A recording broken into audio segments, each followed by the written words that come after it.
Hello दोस्तों, स्वागत है आपका अपने यूट्यूब चैनल पर। जैसा कि पता है आज आपका एसएससी जीडी का कोई एग्जाम नहीं है, तो आज हम जनगणना से रिलेटेड कुछ इम्पोर्टेंट फैक्ट लेकर आए हैं जो आपके आने वाली शिफ्टों के लिए बहुत इंपॉर्टेंट होंगे। तो चलो स्टार्ट करते हैं अपना आगे का वीडियो। तो देखते हैं, पहले बढ़ते हैं जनगणना का ऐसे कि हमारी जनगणना का इतिहास कैसा रहा। तो देखते हैं पहला फैक्ट, मुगल काल में अब्दुल फजल द्वारा रचित आयन अकबरी में जनगणना का इतिहास मिलता है। यानी भारत में पहली जनगणना का इतिहास अब्दुल फजल द्वारा रचित आयन अकबरी में मिलता है। नेक्स्ट, आधुनिक पद्धति में सर्वप्रथम जनगणना 1749 में स्वीडन द्वारा कराई गई।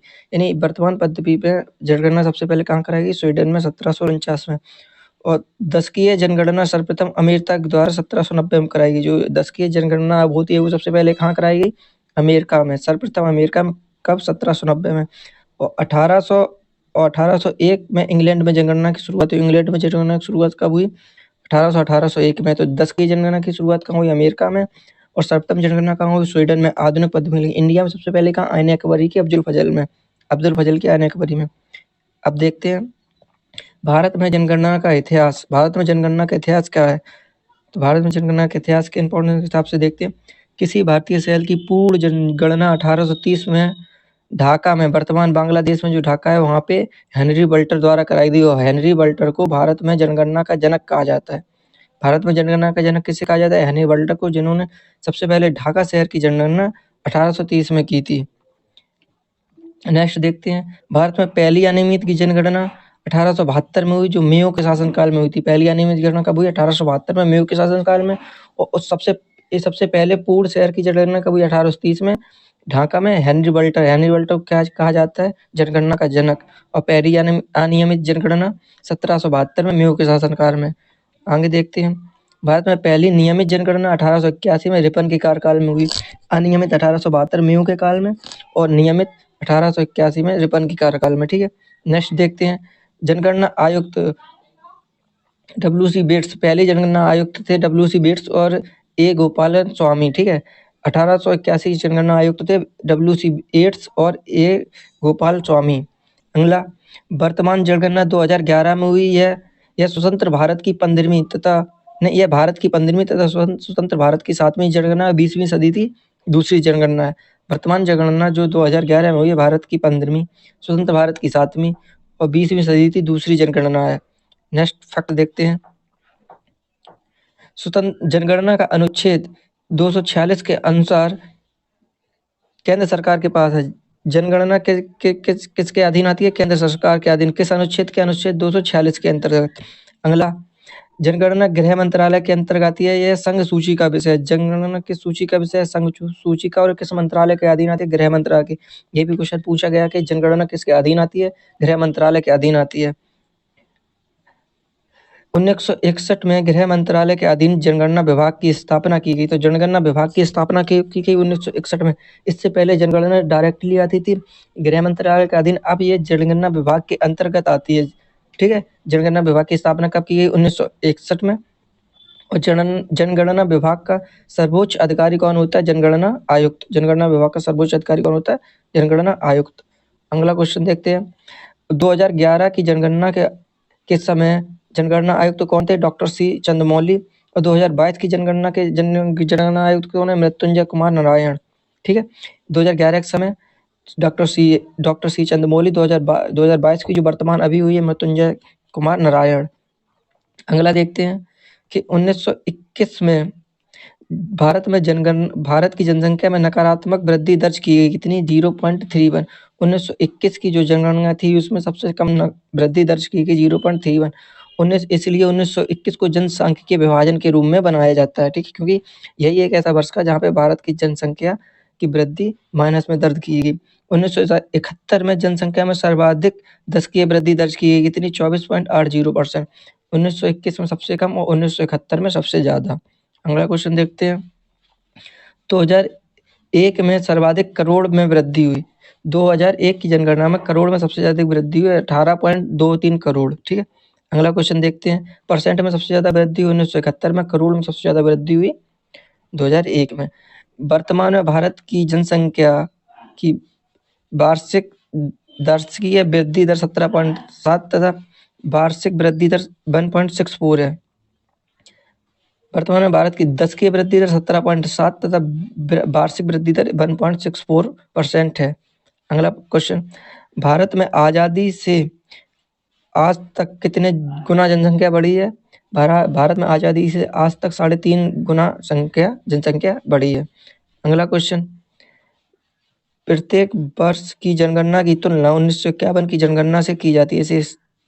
जो हम तुलना करते हैं कि भारत से कितनी गुना जनसंख्या बढ़ी है, 3.5 गुना, ये कब से बढ़ी है? 1951 से। 1951 की जनगणना के अनुसार हम आज वर्तमान से जब भी तुलना करेंगे 1951 की जनगणना की तुलना करेंगे, क्योंकि 1951 की जनगणना ही स्वतंत्र भारत की सबसे नजदीक जनगणना थी, इस वजह से।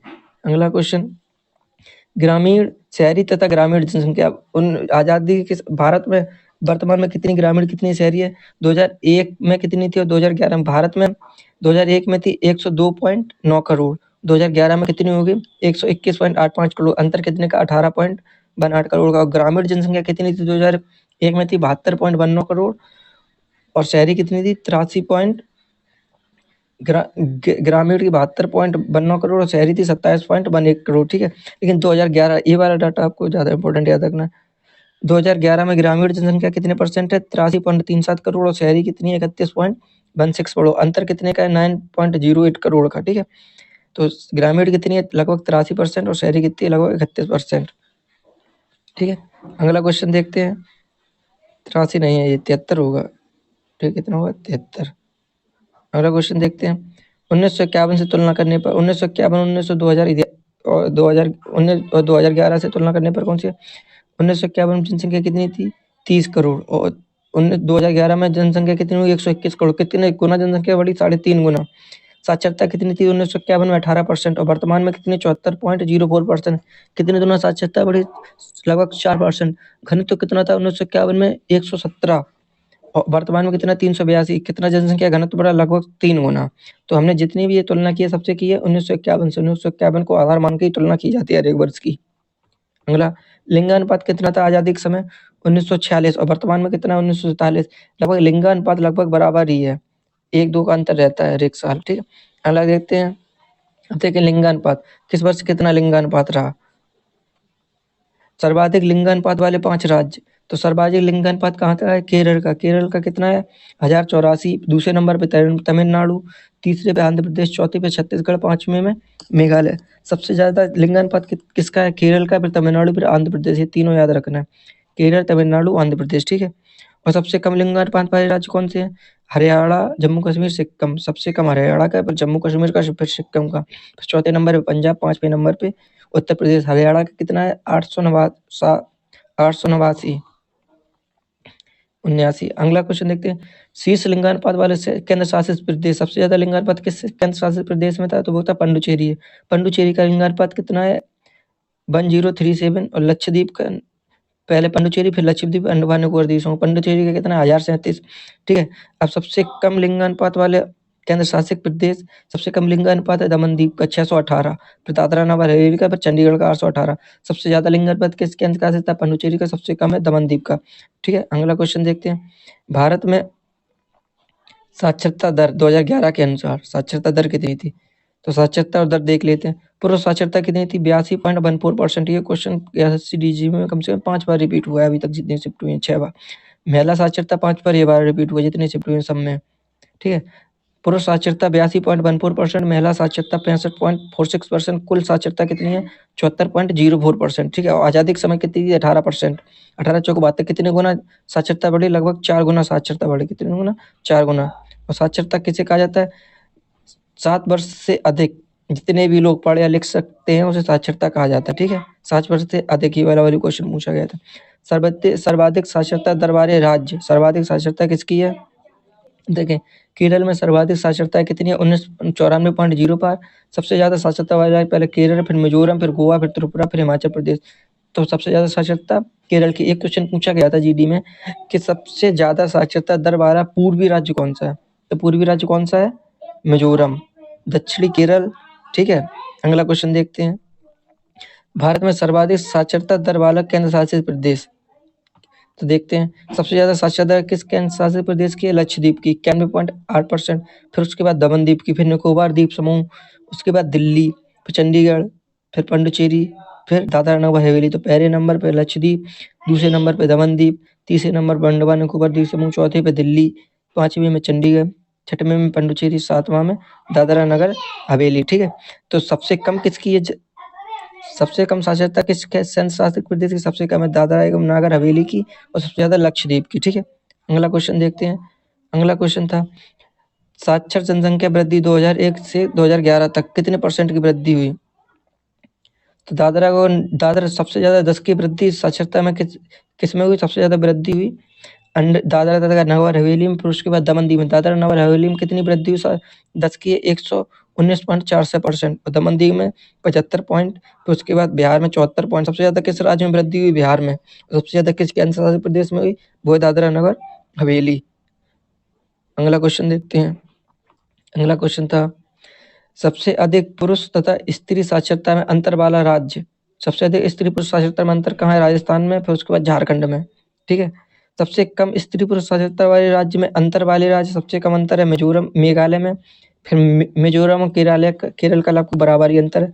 सबसे कम है मेघालय में, फिर मिजोरम या केरल में। ठीक है, अगला क्वेश्चन देखते हैं जनसंख्या घनत्व। जनसंख्या घनत्व किस वर्ष कितना रहा? देखो, जनसंख्या घनत्व वाले राज्य और केंद्र शासित प्रदेश दोनों ही देख लेते हैं। तो सबसे ज्यादा जनसंख्या घनत्व कहाँ का है? दिल्ली का ओवरऑल। अगर ओवरऑल पूछा जाए राज्य और केंद्र मिला के, तो दिल्ली का कितना? 11,297। उसके बाद चंडीगढ़ का 9,282, फिर पुडुचेरी का 2,598। ये सब अभी केंद्र शासित प्रदेश ही चल रहे हैं। फिर दमनदीप 164, फिर लक्षद्वीप 2013, कहाँ का? लक्षद्वीप का। फिर बिहार। तो सबसे अधिक जनसंख्या घनत्व वाला ओवरऑल पूछा जाए तो दिल्ली। अगर पूछा केवल राज्य, तो राज्य कौन सा है? बिहार। सबसे अधिक जनसंख्या घनत्व कहाँ था? बिहार का कितना? 1102। अगर ओवरऑल पूछा जाए तो दिल्ली का, फिर उसके बाद चंडीगढ़ का। अगर केंद्र शासित पूछा जाए तो सबसे ज्यादा दिल्ली का, फिर उसके बाद चंडीगढ़ का। ठीक है, तो राज्य में बिहार और केंद्र में दिल्ली। दूसरे नंबर पे किसका है? दूसरे नंबर पर जनसंख्या घनत्व राज्य में पश्चिम बंगाल का, और तीसरे नंबर पे किसका है? केरल का। ठीक है, और चौथे नंबर पे किसका है? चौथे नंबर पे राज्य में उत्तर प्रदेश का। तो पहले नंबर पे बिहार, दूसरे पे पंजाब, तीसरे पे केरल, चौथे पे उत्तर प्रदेश। अगर केंद्र में पूछा जाए तो सबसे ज्यादा दिल्ली, फिर चंडीगढ़, फिर दिल्ली, फिर चंडीगढ़, फिर पुडुचेरी, फिर दमनदीप, फिर लक्षद्वीप। ठीक है, लक्षद्वीप का 2013। अगला क्वेश्चन देखते हैं। न्यूनतम जनसंख्या घनत्व वाला राज्य तथा केंद्र शासित प्रदेश। सबसे कम जनसंख्या घनत्व कहाँ का रहा? तो सबसे कम जनसंख्या घनत्व रहा अरुणाचल प्रदेश का राज्य में। फिर उसके बाद मिजोरम, फिर सिक्किम। सबसे कम जनसंख्या घनत्व अरुणाचल प्रदेश का, फिर मिजोरम का, फिर सिक्किम का। और केंद्र शासित प्रदेश में कौन सा है? सबसे कम जनसंख्या घनत्व रहा अंडमान निकोबार द्वीप समूह का। और सबसे ज्यादा कहाँ का रहा? दिल्ली का। पहले अंडमान निकोबार द्वीप समूह, फिर दादरा नगर हवेली, फिर लक्षद्वीप। ठीक है, तो अंडमान निकोबार द्वीप समूह, फिर दादरा नगर हवेली।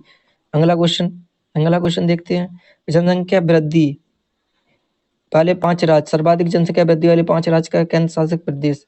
किस राज्य में कितने परसेंट की वृद्धि हुई? तो अंडमान निकोबार द्वीप समूह में 55.88% की, दमन दीव में 53.76% की, पुडुचेरी में 28.08% की, मेघालय में 27.5। सबसे ज्यादा जनसंख्या वृद्धि दर कहाँ रही परसेंट में? तो मेघालय में, फिर उसके बाद अरुणाचल प्रदेश में। और एक बात होगा, अगर आप लोगों को वीडियो अच्छा लगता है तो लाइक और सब्सक्राइब जरूर कर दिया करो, तो थोड़ा अच्छा लगता है यार। ऐसा वैसे नहीं, मेहनत ही करते रहे आप लोग, मोटिवेशन में ना बढ़ा। अगर आप लाइक करते हो तो हमारा मोटिवेशन बढ़ता है। ठीक है, तो जनसंख्या सबसे कम जनसंख्या वृद्धि वाले 5 राज्य। सबसे कम जनसंख्या वृद्धि कहाँ हुई? सबसे कम हुई नागालैंड में, -5.8% की जनसंख्या वृद्धि कहाँ हुई? नागालैंड में। फिर केरल में, फिर लक्षद्वीप में। तो सबसे कम जनसंख्या वृद्धि वाला केंद्र कौन सा है? लक्षद्वीप। और सबसे कम जनसंख्या वृद्धि वाला राज्य कौन सा है? नागालैंड। ठीक है, और सबसे अधिक जनसंख्या वृद्धि वाला केंद्र शासित प्रदेश कौन सा है? तो अंडमान निकोबार द्वीप समूह। और सबसे अधिक जनसंख्या वृद्धि वाला राज्य कौन सा है? मेघालय। ठीक है, अगला क्वेश्चन। धर्म आधारित जनगणना 2011 में जन्म किया। धर्म आधारित जनगणना हुई, उसके आधार पर साक्षरता। ठीक है, किस धर्म में कितनी साक्षरता? तो जैन धर्म में कितनी साक्षरता थी? 94.9%। ये क्वेश्चन भी आ चुका है। सबसे अधिक साक्षर धर्म कौन सा है? ये क्वेश्चन आया था जीडी में। ठीक है, कौन सा है? ईसाई। फिर दूसरे नंबर पे, सबसे पहले पे जैन, दूसरे नंबर पे ईसाई, तीसरे नंबर पे बौद्ध, चौथे नंबर पे सिख हिंदू है, पांचवें नंबर सबसे नीचे पे कौन सा है? सबसे नीचे पे मुस्लिम। कौन सा है? मुस्लिम धर्म। तो जैन की कितनी है साक्षरता 94.9% और ईसाई की 84.5% और बौद्ध की 81.3% और सिख की 75.4%, हिंदू की 73.3% और मुस्लिम की 68.5%। और देखते सबसे अधिक जनसंख्या किस धर्म की है, तो सबसे अधिक जनसंख्या हिंदू की, फिर है मुस्लिम की, फिर है ईसाई की। ठीक है, ये जनसंख्या में सबसे ज़्यादा जनसंख्या किस धर्म की है। पहले नंबर पे आता है हिंदू, दूसरे पे आता है मुस्लिम, तीसरे पे आता है ईसाई।